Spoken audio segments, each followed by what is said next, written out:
EMI வச்சுக்கிறது ஒரு option தான். ஒரு பொருளை நம்ம வந்து நினைச்சப்ப வாங்கிக்கலாம், பணம் கட்டிக்கிறதுக்கான ஆப்ஷன் அதில் இருக்கிறப்ப அதை நம்ம யூஸ் பண்ணிக்கிறது புத்திசாலித்தனம் அப்படின்னு ஒரு தரப்பு இருந்தாலும், என்ன ஒரு புத்திசாலித்தனம்.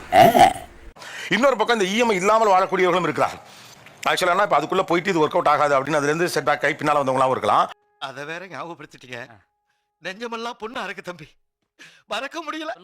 அல்லது ஐடியாவே எதுக்கு இஎம்ஐலாம் எடுத்துக்கிட்டு கையில் காசு வந்த பிறகு பொருளை வாங்கி போப்பா அப்படின்னு சொல்லக்கூடிய ஆட்களாகவும் சில பேர் இருப்பதை பார்க்க முடியுது. தெரியுதுல்ல, அப்புறம் என்ன வெண்ணைக்கு கேக்குறேன், என்ன வெண்ணைக்கு கேக்குறேன், சும்மா ஒரு விளையாட்டுக்கு ஓப்பனிங் சீனே காமெடி பண்றீங்களோ போட்டோ. இன்னொன்னு, இஎம்ஐ இல்லாமல் வாழ்க்கையை அமைத்துக் கொள்ள வேண்டும் என்கிற பாயிண்ட் ஆஃப் வியூ முன்வைக்கக்கூடியவர்கள். அது எப்படி முடியும்? ஏன் முடியாது? எதெல்லாம் நீங்க இஎம்ஐ வச்சிருக்கீங்க? வீடு, காரு. வீடு, கார். உங்க சம்பாத்தியத்தில் இது எத்தனை பர்சன்டேஜ்? 50 to 60%. 60%. வீடு, காரு, பர்சனல் லோன். ஓகே, மாசம் எவ்வளவு இஎம்ஐ கட்டுறோம்? 1.5. 1.5. அது வந்து ஒரு 60 to 70%. 70% இஎம்ஐல இருக்கு. சொல்ற நீ என்ன சொல்ற? தாச்சு sir, land EMI, bike EMI, mobile EMI, laptop EMI எல்லாமே அவைல் பண்ணியாச்சு. சார் வடகரி சார் லேண்டுக்கும் ப்ளஸ் ஹவுஸுக்கும் ப்ளஸ் பிஸ்னஸுங்க சார் ரெண்டுக்கும் ஒரு மாதத்தில் ஒரு 60% சார். ஓகே. ஏன் திமுங்களா எப்படி? அதான் முதல்ல நானே யோசிக்கிறேன். என்னோட சேலரியிலேருந்து ஒரு 50% ஆஃப் இஎம்ஐ. அதுக்கு பாதி இஎம்ஐல போகுது. பாதி EMI. பக்கத்துல ஹெட்ஃபோன் ஒன்று எல்லாமே ஃபோன் இதெல்லாம் சின்ன ஐட்டம் தானே. 6000 rupees.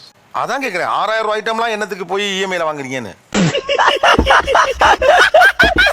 எனக்கு பர்சனலாக இன்கம் இல்லை சார், நான் ஸ்டூடெண்ட் தான். எங்க பார்த்தாலே தெரிகிறது. தெரிகிறதா? இப்போ கரண்ட்டாக ஃபோனு, லேப்டாப், அவன், ஹோம் லோன் கரண்ட்டாக இருக்கிறது. இதுக்கு முன்னாடி 4 ஃபோன் வாங்கினது இஎம்ஐல. நீ சொல்ற நீ என்ன சொல்ற? எங்க அண்ணன் ஒரு ஹேர் சீரம் 800, அதுவுமே 3 months இஎம்ஐல வாங்கினா. அந்த தலைக்கு என்ன மாதிரி இருக்கு அந்த ஐட்டம் தானே, அது 800 ரூபாய்க்குமா இஎம்ஐலாம் இருக்கு இப்போ. நீ ஊர்ட்டமா, உன் நல்ல மனசுக்கு நீ தான் ஜெயிப்ப. இப்போ 800 ரூபாய் எப்படி இஎம்ஐயா பிரிச்சு கட்டுறது? 3 months இஎம்ஐ. 800 ரூபாய்ட்டு 900 ரூபாய்க்கு 100 ரூபாய் கூட போகும். அந்த மாதிரி. ஓ, முடியல.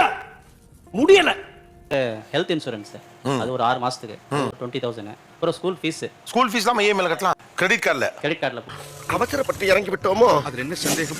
கட்டிட்டு ஓகே, மாசம் எத்தனை சதவீதம் இஎம்ஐல போகுது? நமக்கு 60% போயிடும் சார். 60% போயிடுது. சபா, இப்பவே கணக்கு. வந்து வீட்டில் ஃபயர் ஆயிடுச்சு, ரொம்ப வீடு இல்லாத நிலைமை.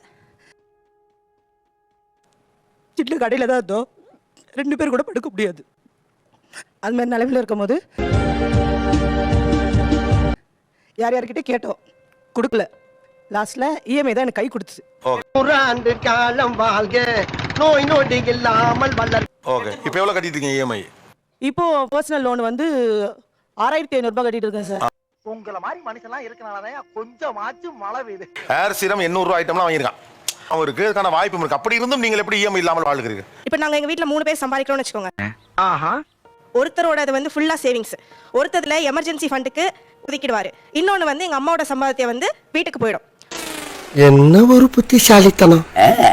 ஸோ இந்த மாதிரி ஒரு ப்ரீ பிளான்டாக வச்சிருப்பாங்க. 3 பேர் சம்பாதிக்கிறீங்க, பிரச்சனை இல்லை. ஒரு ஆள் சம்பாதிக்க வீட்டில் என்ன பண்றது? சாம்பார் அப்ப எனக்கு நான் வந்து படிச்சுட்டு இருந்தேன். பயப்படாத, பயப்படாதா. அப்போ எங்க அப்பா மட்டும் தான் வேலைக்கு போயிருந்தாரு. அப்ப என்ன ஆச்சுன்னா, எங்க அப்பாக்கு அடிபட்டு கீழே விழுந்துட்டாரு.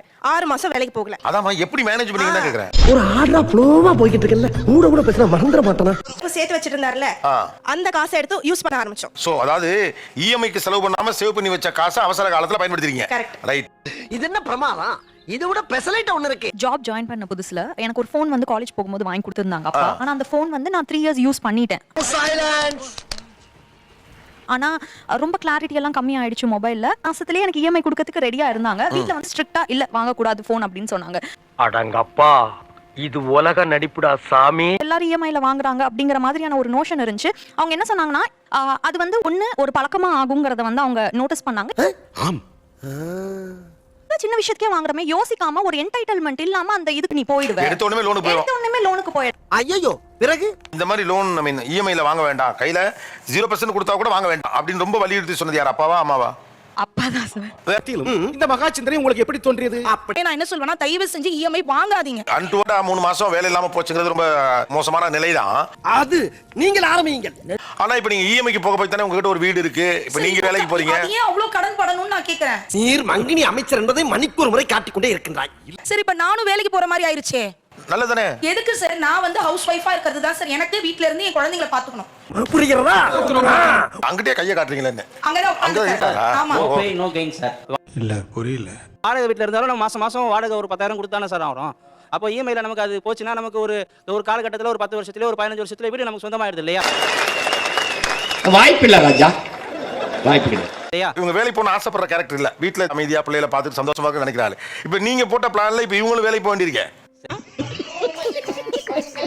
இல்லைங்க சார், அதாவது எல்லாத்தையும் லாஸ் ஆர் கெயின் சமமாக எடுத்துக்கணும்ல சார். ஏன் இப்படி வளர்ற? அவரே நம்பிக்கையா நான் சமாளிச்சுக்கிறேம்மா கவலைப்படாத அப்படின்னு துணிச்சலா பேசியிருந்தா நீங்க வேலைக்கு போயிருக்க மாட்டீங்களா? நான் ஏன் சார் போறேன்? இப்படியே பேசிக்கிட்டே இருந்தா என்னடா அர்த்தம்? எது பெருசுன்னு அடிச்சு காட்டு. இப்ப நீங்க நடிச்சாமத்துல வேணும் எந்திரிச்சு உட்கார்ந்தது அவங்கள வேலைக்கு அனுப்ப தானே?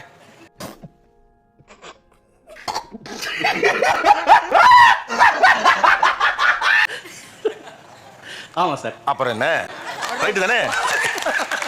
யூடியூப் சேனலுக்கு எல்லாருமே லைக் பண்ணுங்க, ஷேர் பண்ணுங்க, சப்ஸ்கிரைப் பண்ணுங்க. இந்த எதிர்கால வாழ்க்கை என்ன ஆகும், நமக்கு நாளைக்கு அன்சர்டனிட்டிஸ் ஆர்டர் ஆஃப் த டேங்கிறான். அவங்க சொல்றாங்க பீஸ்ஃபுல்லா அமைதியா நமக்கு எவ்வளவு வருதோ அதுக்கேற்ற மாதிரி குடும்ப வாழ்க்கையை வச்சுக்கிட்டா என்னன்னு கேக்குறாங்க. ஐயோ நம்மையே குறுகுறுன்னு பாக்கின்றானே. அநேகமாக டங்குவார அந்து விட்டதென்றே நினைக்கின்றேன். அந்துருச்சா? நான் ஒன்றும் ஆடம்பர செலவு ஒன்றும் பண்ணலையே சார். தேவை திடீர்னு ஜாப் போயிடுச்சு சார், எது வேணாலும் நடக்கலாம்ல சார். இல்ல இப்ப அவர் சொல்றாருல திடீர்னு நம் ராஜதந்திரங்கள் அனைத்தும் வீணாகி விட்டதே. இந்த மாதிரி ஆயிடுச்சுன்னு. திடீர்னு ஏதோ ஒண்ணு ஆயிடுச்சு, எனக்கு வேலை இல்ல, நான் என்ன பண்ணுவேன்? நீ ஊரெல்லாம் கடன் வாங்கி வச்சிருவ. யார் அடப்பா கடனை? யார் அடப்பா? இந்த கிளி கிளிக்கிறாள் எந்த ஒரு காரியா இருப்பா? யார் அடப்பா? பதில் சொல்லுங்க. என்ன கடன் வாங்கியிருக்கோம்? ஹவுசிங் லோன் போகுது, அதுவே பெரிய health கடன் தான். insurance போகுது. அதுவே பெரிய கடன் தான். ஹவுசிங் லோன் போகுது, ஹெல்த் இன்சூரன்ஸ் போகுது, வேற என்ன உனக்கு கடன் சொல்லுங்க? அந்த கடனுக்கு தான் 3 மாசம் உட்கார்ந்து இருந்தீங்க. 3 வருஷமா இப்ப நான் வேலைக்கு போயிட்டு இருக்கேன். என்ன கண்ணீர் தார தாரையாக கொட்டுகிறது? இவரு சிக்கல் இல்லாம குடும்பத்தை வந்து நடத்துவாரு அப்படிங்கிற நம்பிக்கை குறைஞ்ச உடனேயும் நம்ம கிட்ட அந்த ஹோல்டு இருக்கணும், பிள்ளைகளை பாத்துக்கணும்ங்கிற இடத்துக்கு வந்துட்டாங்க. அங்க என்ன வேடிக்கை? இதை முளையிலே கிளி எறியாவிட்டால் விஷயம் விஷமாகிவிடும். வேறு ஏதாவது தகவல் இருக்கிறது? ஒன்றுமில்லை. அவங்க வேலைக்கு போயிட்டாங்க, பிடிச்சிருக்கு, பண்ணிட்டு இருக்காங்க. இப்போ வேலைக்கு போவேனா நான் போகணும்னு சொல்லலையே. இதற்கு என்னடா செய்வது? அவர் இப்ப நான் சொல்றேன், என்னால ஸ்ட்ராங்கா என் குடும்பத்தை ரன் பண்ண முடியும் அப்படின்னு அவர் ஓபன் ஸ்டேட்மெண்ட் கொடுக்க சொல்லுங்க. நான் நாளைக்கே என் வேலையை ரிசைன் பண்ணிடுறேன். வந்து இப்ப நான் என்ன உங்கள்ட்ட சொல்றது? இப்போ ஒண்ணே ஒண்ணுதான், அந்த வாடகை வீட்டுல இருக்கும்போது அதிகமா புலம்புனது யார்? நான் தான். நீங்க தான். என்னவா இருக்கும்? எனக்கு என்னடா தெரியும், கேளுடா. வாடகை வீட்டுல இருந்து ரொம்ப புலம்பி ஒரு சொந்த வீட்டை நோக்கி புஷ் பண்ணது யார்? நான் தான். நீங்க தானே? ஆனா இது புதுசா இருக்குண்ணே, புதுசா இருக்கு. அப்ப ஒரு ஆணை அதை நோக்கி புஷ் பண்ணா அதுக்கான பொருளாதாரம் இல்லாதால் என்ன செய்வாரு? அதுக்கு ஏத்த மாதிரி நம்ம வீடு பாத்துக்கணும் சார். நீங்க பாருங்க, என்னங்க எனக்கு ஒண்ணுமே புரியல. அதுதானப்பா எனக்கும் புரியல. அவரை நகர்த்தினது நீங்க, கால்குலேஷன் போட்டது நீங்க, சூப்பர் சார். ரைட் தானே? இஎம்ஐ நோக்கி நகர்த்தினது நீங்க. சூனாப்பானா சுப்ரீம் கோர்ட்டே வந்தாலும் உன்னை ஒண்ணும் பண்ண முடியாதுடா.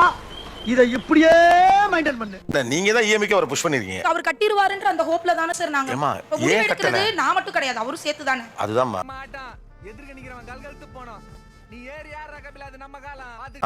பொறுப்பெல்லாம் உன்னுடையது, கருத்து மட்டும் என்னுடையது.